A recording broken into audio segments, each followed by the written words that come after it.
नमस्कार, मैं हूं केसरी पांडे और एक बार फिर से हमेशा की तरह ध्येय टीवी के डेली एमसीक्यू प्रोग्राम में आप सभी का बहुत बहुत स्वागत है। इस कार्यक्रम में हम आईएएस और पीसीएस जैसी प्रतियोगी परीक्षाओं के लिए महत्वपूर्ण बहुविकल्पीय प्रश्नों पर चर्चा करते हैं। हम आभारी हैं आपके कि इस कार्यक्रम को आपका ढेर सारा प्यार मिल रहा है। तो ज़्यादा देर न करते हुए आइए शुरू करते हैं आज का एमसीक्यू और लेते हैं पहला प्रश्न। हाल ही में चर्चा में रहा सोलोमन द्वीप कहाँ स्थित है? विकल्प हैं ए अटलांटिक महासागर, बी प्रशांत महासागर, सी आर्कटिक महासागर अथवा डी अंटार्कटिक महासागर। इस प्रश्न का सही उत्तर है विकल्प बी यानी ये प्रशांत महासागर में स्थित है। इसकी व्याख्या देख लेते हैं। सोलोमन द्वीप पापुआ न्यू गिनी के पूर्व में मेलानेशिया में स्थित एक राष्ट्र है जिसमें 990 से अधिक द्वीप शामिल हैं। इसकी राजधानी होनियारा है जो कि ग्वाडल कैनाल द्वीप पर स्थित है। मेलानेशिया दक्षिण पश्चिमी प्रशांत महासागर में ओशिनिया का एक उपक्षेत्र है। अभी हाल ही में इस देश ने ताइवान को छोड़ करके चीन से अपनी नज़दीकी बढ़ानी शुरू कर दी। इस पर अमेरिका को लगा कि हिंद प्रशांत क्षेत्र में चीन का दबदबा तो और भी बढ़ रहा है, इसीलिए अभी हाल ही में अमेरिका ने घोषणा की कि वो सोलोमन द्वीप पर अपना एक दूतावास खोलेगा। दक्षिण प्रशांत देशों के बीच चीन के बढ़ते प्रभाव का जवाब देने की दिशा में इसे अहम कदम बताया जा रहा है। बता दें कि सोलोमन द्वीप में संवैधानिक राजतंत्र की व्यवस्था है जिसमें ब्रिटिश सम्राट का एक गवर्नर जनरल द्वारा प्रतिनिधित्व किया जाता है। ये गवर्नर जनरल राज्य के औपचारिक प्रमुख के रूप में काम करता है। औपचारिक मतलब केवल नाम मात्र का। बढ़ते हैं दूसरे प्रश्न की ओर। ऑस्ट्रेलियाई जीव कोआला के संबंध में निम्नलिखित में कौन सा कथन असत्य है, यानी आपको गलत कथन बताना है।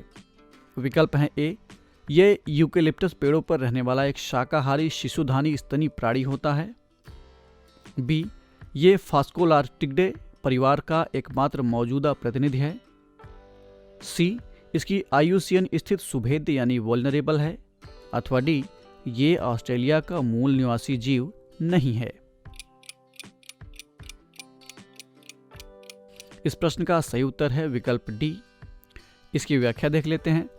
हाल ही में ऑस्ट्रेलिया ने कोआला के आवासों पर बढ़ते दबाव को देखते हुए इसे एक लुप्तप्राय जीव के रूप में नामित किया है। बता दें कि कोआला ऑस्ट्रेलिया के पूर्वी राज्यों में यूकेलिप्टस पेड़ों पर रहने वाला एक शाकाहारी शिशुधानी स्तनी प्राणी होता है। शिशुधानी प्राणी का मतलब ऐसे जीव जो अपने बच्चों को अपने पेट से चिपकाए हुए रखते हैं। कोआला ऑस्ट्रेलिया का मूल निवासी जीव है। ये फास्कोलार्टिडे परिवार का एकमात्र मौजूदा प्रतिनिधि है। इसकी आयु सीएन स्थित सुभेद यानी वल्नरेबल है। ऑस्ट्रेलिया में कोआला को संकटग्रस्त प्रजाति का दर्जा दिए जाने का मतलब ये हुआ कि अब इसे और इसके आवास को ऑस्ट्रेलिया के राष्ट्रीय पर्यावरण कानून के अनुसार अधिक से अधिक सुरक्षा प्रदान की जाएगी। इससे न केवल कोआला बल्कि उनके साथ रहने वाली कई अन्य प्रजातियों की भी सुरक्षा होगी। बढ़ते हैं तीसरे प्रश्न की ओर। हाल ही में हिप्पोक्रेटिक शपथ सुर्खियों में रहा है, ये क्या है? विकल्प हैं ए नए मेडिकल स्नातकों के लिए एक नैतिक संहिता, बी ब्रिटेन की महारानी द्वारा पद ग्रहण के समय लिया जाने वाला शपथ, सी कनाडा में लोक सेवकों की नियुक्ति के समय लिया जाने वाला शपथ, अथवा डी अमेरिकी सेना द्वारा युद्ध के दौरान अपनाई जाने वाली एक नैतिक संहिता। इस प्रश्न का सही उत्तर है विकल्प ए यानी ये नए मेडिकल स्नातकों के लिए एक नैतिक संहिता है। इसकी व्याख्या देख लेते हैं। हाल ही में राष्ट्रीय चिकित्सा आयोग ने सुझाव दिया था कि दीक्षांत समारोह के दौरान डॉक्टर्स जो हिप्पोक्रेटिक शपथ लेते हैं उसकी जगह अब चरक शपथ दिलाया जाना चाहिए। इस पर इंडियन मेडिकल एसोसिएशन ने अपना विरोध जताया है और कहा कि चरक शपथ आधुनिक चिकित्सा को ध्यान में रखकर नहीं बनाई गई है। अगर हम इसे अपनाते हैं तो वैश्विक समुदाय हमारी आधुनिक चिकित्सा से दूर होने लगेगी, जो कि चिकित्सा क्षेत्र के विकास में एक बाधक साबित हो सकती है। बता दें कि हिप्पोक्रेटिक शपथ नए मेडिकल स्नातकों के लिए एक नैतिक संहिता है। इसे प्राचीन यूनानी चिकित्सक हिप्पोक्रेट्स द्वारा लिखा गया था। इसमें डॉक्टरों का प्रोफेशनल कर्तव्य क्या होना चाहिए और उनके लिए नैतिक दृष्टि से क्या सही होगा, इन सब बातों की एक रूपरेखा तैयार की गई है। बढ़ते हैं चौथे प्रश्न की ओर। हाल ही में फ्रैंक वाल्टर स्टीनमियर को किस देश के राष्ट्रपति के तौर पर चुना गया है? विकल्प हैं A Spain, B Romania, C Germany अथवा डी बेलारूस। इस प्रश्न का सही उत्तर है विकल्प सी यानी इन्हें जर्मनी के राष्ट्रपति के रूप में नियुक्त किया गया है अथवा चुना गया है?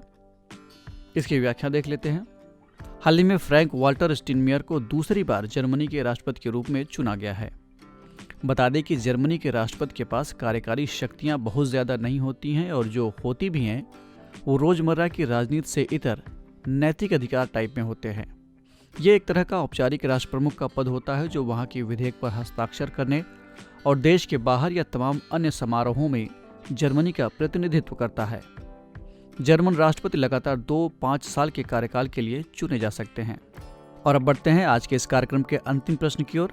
हाल ही में चर्चा में रहे बाबुश्का बटालियन के संबंध में निम्नलिखित में कौन सा अथवा कौन से कथन सत्य हैं? पहला, ये यूक्रेन में रक्षा के नजरिए से वृद्ध महिलाओं द्वारा बनाया गया एक सैन्य संगठन है। दूसरा, ये चरम राष्ट्रवादी विचारधारा से प्रभावित है। विकल्प हैं ए केवल 1, बी केवल 2, सी 1 और 2 दोनों अथवा डी इनमें से कोई नहीं। इस प्रश्न का सही उत्तर है विकल्प सी यानी प्रश्न में दिए गए दोनों कथन सत्य हैं। इसकी व्याख्या देख लेते हैं। यूक्रेन के राष्ट्रपति वोलोदिमीर जेलेंस्की ने दावा किया है कि रूस कभी भी उनके देश पर हमला कर सकता है। इसको देखते हुए यूक्रेन ने आत्मरक्षा के लिहाज से युद्ध की तैयारी शुरू कर दी है। युद्ध की तैयारी में आम नागरिक भी शामिल हो गए हैं। इसी क्रम में वहां के वृद्ध महिलाओं ने एक संगठन बनाई है जिसका नाम है बाबुश्का बटालियन। ये समूह साल 2014 से सक्रिय है। इनके प्रशिक्षण का काम धुर दक्षिणपंथी आंदोलन एजोव की ओर से आयोजित किया गया है। इसमें युद्ध के समय में चिकित्सा देखभाल, खुद का बचाव, हथियारों की सुरक्षा और हथियार चलाने के बारे में लोगों को प्रशिक्षित किया जा रहा है। बता दें कि यूक्रेन और रूस के बीच तनाव काफ़ी बढ़ गया है और इस तनाव की जड़ें इन दोनों देशों के इतिहास और वैश्विक राजनीति से जुड़ती हैं। इसकी कहानी काफ़ी लंबी है जिसका जिक्र हम अपने किसी और कार्यक्रम में करेंगे। हाँ, आपको एक सलाह अवश्य दूंगा कि आप तमाम स्रोतों से इस पूरे मुद्दे के बारे में जानकारी ज़रूर हासिल कर लें। तो ये था आज का डेली एमसीक्यू कार्यक्रम। कमेंट करके हमें ज़रूर बताइएगा कि आपके 5 में से कितने प्रश्न सही हुए। अगर आपको ये कार्यक्रम अच्छा लगा तो DIS के इस चैनल को लाइक, सब्सक्राइब अथवा शेयर करना ना भूलें। ये सारे प्रश्न आपको DIS की वेबसाइट पर क्विज फॉर्म में भी मिल जाएंगे। हम फिर मिलेंगे एक नए कार्यक्रम के साथ। तब तक के लिए पढ़ते रहिए और बढ़ते रहिए। नमस्कार। UPPCS क्रैक करने का जबरदस्त टूल DIS का कॉम्प्रिहेंसिव एक्सप्रेस टेस्ट सिर्फ 100 रुपए में, और साथ ही पाएं सब्जेक्ट वाइज आकलन, काउंसलिंग सेशन और एकेडमिक सपोर्ट। अपेयर करने के लिए नीचे डिस्क्रिप्शन बॉक्स में दिए गए लिंक पर क्लिक करें या DIS ऑनलाइन ऐप को डाउनलोड करें।